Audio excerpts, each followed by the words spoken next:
इस मूवी की स्टार्ट में हमें फ्यूचर का टाइम दिखाया जाता है, जहां हम लोगन को देखते हैं जिसकी एज काफी ज्यादा हो गई होती है, जिसके चलते वो अब पहले की तरह पावरफुल नहीं रह गया था और वो अर्थ पर आखिरी बचा हुआ म्यूटेंट था, क्योंकि इस वक्त में न्यू म्यूटेंट बच्चे बोर्न ही नहीं हो रहे होते हैं, जिसके चलते लोगन भी इंसानों के दरमियान में आम लोगों की तरह रहने की कोशिश कर रहा था। लोगन अपने एक्सपेंसेस को पूरा करने के लिए टैक्सी चलाता था। इसी तरह वो कुछ पैसेंजर्स को उनके वे में छोड़कर वहीं पर ड्रिंक करने लगता है। उसी दौरान ही वहाँ नर्स आ जाती है, जो कि उसे कुछ बताना चाहती थी, लेकिन लोगन उसकी कोई बात सुने बगैर ही वहाँ से निकल जाता है। लोगन की टैक्सी में एक शख्स आ जाता है और वो उससे कहता है कि अगर वो नर्स तुमसे दोबारा राब्ता करें तो तुम मुझे कॉल करना। इसके साथ ही वो उसे कार्ड देता है, जिसमें उस कंपनी का नाम भी मेंशन होता है, जो कि म्यूटेंट्स पर एक्सपेरिमेंट किया करती थी और उसी ने ही लोगन पर भी एक्सपेरिमेंट किया था। लोगन उसकी बात पर ज्यादा ध्यान नहीं देता है और वो वहाँ से निकल जाता है। लोगन के साथ 2 और म्यूटेंट भी रहते थे, पहले चार्ल्स जेवियर और दूसरा एक और म्यूटेंट जिसके पास ये पावर थी कि वो दूर से ही किसी भी म्यूटेंट का पता लगा सकता था। चार्ल्स इतने ज्यादा बूढ़े हो गए होते हैं कि उनकी माइंड कंट्रोलिंग पावर उन्हीं पर ही हावी हो जाती थी, जिसके चलते जब भी ऐसा होता था तो आसपास मौजूद जितनी भी चीजें होती हैं, वो सब काफी ज्यादा मूव होने लगती थी। इसी वजह से लोगन हर बार उन्हें इंजेक्शन दिया करता था, इससे वो अपनी पावर को कंट्रोल कर लेता था। बाद में लोगन को कस्टमर मिलता है, जिस वजह से वो उस लोकेशन पर आ जाता है।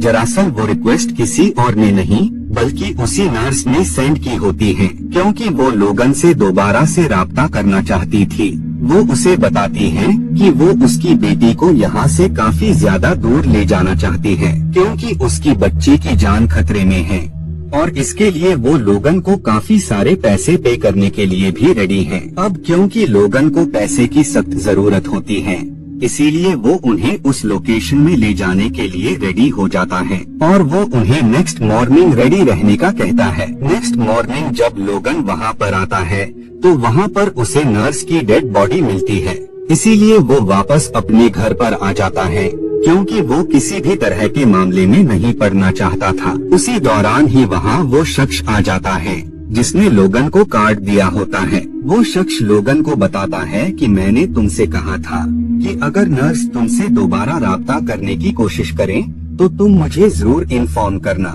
लेकिन तुमने मेरी बात को बिल्कुल भी सीरियस नहीं लिया, इसीलिए अब तुम्हारे साथ भी अच्छा नहीं होगा। बाद में वो अपने लोगों को लोगन के घर में उस बच्ची को लाने का कहता है, लेकिन वो बच्ची कोई आम बच्ची नहीं होती है, बल्कि वो तो खुद एक म्यूटेंट थी, जो कि उन लोगों पर अटैक कर देती है। उसके पास भी लोगन की तरह पावर्स थी, यानी वो भी अपनी बॉडी से स्पाइक्स निकाल सकती थी। बहुत ही जल्द वो सारे लोगों को मार देती है। उस बच्ची को लड़ता हुआ देखकर लोगन भी उन्हें मारने लगता है। बाद में लोगन चार्ल्स और उस बच्ची के साथ वहाँ से निकल जाता है, लेकिन उसका जो म्यूटेंट फ्रेंड होता है वो वहीं पर ही रह जाता है, जिस वजह से वो शख्स उसे पकड़ लेता है और वो उसे अपनी पावर का यूज करके लोगन की सर्च करने का कहता है। लेकिन अब क्योंकि वो म्यूटेंट लोगन का फ्रेंड था, इसीलिए वो उसकी हेल्प करने से इनकार कर देता है। इस बात से उसे काफी ज्यादा गुस्सा आता है और वो उसे धूप में ले आता है। इस वजह से उस म्यूटेंट की स्किन जलने लगती है और उसे काफी ज्यादा तकलीफ होने लगती है, इसीलिए वो उसकी हेल्प करने के लिए रेडी हो जाता है। इधर लोगन को उस नर्स की वीडियो क्लिप मिलती है, जिसमें वो उस कंपनी के बारे में रिवील करती है कि अब क्योंकि म्यूटेंट की तादाद लगातार कम होती जा रही है, इसी के सलूशन के लिए इस कंपनी ने कुछ फीमेल्स के अंदर म्यूटेंट्स का डीएनए इंजेक्ट कर दिया था, ताकि इस प्रोसेस के कामयाब होने से म्यूटेंट की तादाद वापस से बढ़ने लगेगी। लेकिन इससे जो म्यूटेंट बच्चे पैदा हुए वो काफी ज्यादा अजीब थे, यानी उनकी हरकतें किसी भी म्यूटेंट से मैच नहीं कर रही थी। अब क्योंकि उस कंपनी का ये एक्सपेरिमेंट फेल हो गया होता है, इसीलिए म्यूटेंट के डीएनए से जितने भी बच्चे पैदा हुए थे वो उन सबको खत्म करने का डिसाइड करते हैं। इसी वजह से वहाँ पर जो नर्सेस थी उन सब ने म्यूटेंट बच्चों को बचाने का डिसाइड किया। उन बच्चों में वो बच्ची भी मौजूद थी जिसे वो नर्स भी बचाना चाहती थी, जो कि अभी लोगन के साथ होती है। अब लोगन और बाकी सब काफी ज्यादा थक गए होते हैं, इसी वजह से वो होटल में स्टे करते हैं। बाद में लोगन उस बच्ची के बैग में और भी काफी सारी फाइल्स को देखने लगता है, जिसमें उसे एक रिपोर्ट से पता लगता है कि असल में वो बच्ची उसी के ही डीएनए से बनी है। इसी वजह से उसमें लोगन की तरह ही पावर्स होती हैं और लोगन उसका डैड होता है, यानी वो बच्ची उसकी बेटी है। उस बैग में उसे एक्स-मैन की कॉमिक्स भी मिलती है, जिसमें एक एड्रेस भी मेंशन होता है। असल में ये वही एड्रेस होता है जहाँ पर उस नर्स ने लोगन से बच्ची को ले जाने का कहा था। बाद में लोगन किसी काम से बाहर चला जाता है और जब वो वापस आता है तो उसे हर चीज वहाँ पर मूव होती नजर आती है और साथ ही सारे ह्यूमंस भी फ्रीज हो गए होते हैं। लोगन फौरन ही समझ जाता है कि ये सब कुछ चार्ल्स की पावर आउट ऑफ कंट्रोल होने की वजह से है। इसी वजह से वो रूम में जाता है और वो काफी मुश्किलात के बाद इंजेक्शन लगाकर चार्ल्स को सही कर देता है। इससे सारी चीजें सही हो जाती है। बाद में लोगन बाकी लोगों के साथ वहाँ से निकल जाता है। वे में उसे कुछ लोग नजर आते हैं जो कि हॉर्स को काफी कोशिशों के बावजूद भी पकड़ नहीं पा रहे थे। इसी वजह से लोगन वहां जाकर हॉर्स को पकड़ने में उनकी हेल्प करता है। इससे वो लोग लोगन से काफी ज्यादा इम्प्रेस हो जाते हैं और वो उसे उनके घर पर रात गुजारने का कहते हैं। नाइट में लोगन डिनर करने के बाद ओनर के साथ फार्म में वॉक करने लगता है। उसी दौरान ही वहाँ उस कंपनी का बनाया हुआ म्यूटेंट X-24 आ जाता है और वो घर पर मौजूद सारे ही लोगों को मार देता है, यहाँ तक कि चार्ल्स जेवियर को भी। बाद में वो बच्ची को लेकर वहाँ से जा रहा था। लोगन जब उस शख्स को नोटिस करता है तो उसे उस पर काफी गुस्सा आता है। इसी वजह से वो उस पर अटैक कर देता है। अब क्योंकि X-24 म्यूटेंट भी लोगन के ही डीएनए से बना था, जिस वजह से उसके पास भी लोगन जैसे स्पाइक्स होते हैं, लेकिन वो लोगन के कंपैरिजन में काफी ज्यादा पावरफुल था और वो खुद की बॉडी को भी बहुत ही जल्द हील कर लेता था। इसी दरमियान ही उस घर का ओनर उसे कार से हिट कर देता है, जिससे वो बहुत ही बुरी तरह इंजर्ड हो जाता है। बाद में वो लोगन को भी मारना चाहता था, क्योंकि उसी की बदौलत उसका पूरा परिवार मारा गया था, लेकिन इससे पहले ही उसकी डेथ हो जाती है, क्योंकि वो शख्स काफी ज्यादा इंजर्ड था। इधर वो म्यूटेंट भी खुद की जान ले लेता है, जिसके बाद वो दोनों वहाँ से निकल जाते हैं।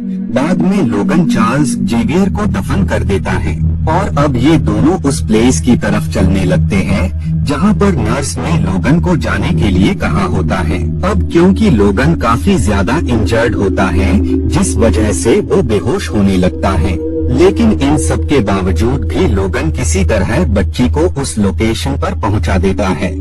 अब क्योंकि वो काफी बुरी तरह इंजर्ड था, जिस वजह से वो बेहोश हो जाता है। बाद में जब उसकी आंख खुलती है तो वो अपने आसपास काफी सारे म्यूटेंट बच्चों को देखता है, जिन्हें उसी कंपनी ने ही एक्सपेरिमेंट करके बोर्न किया होता है।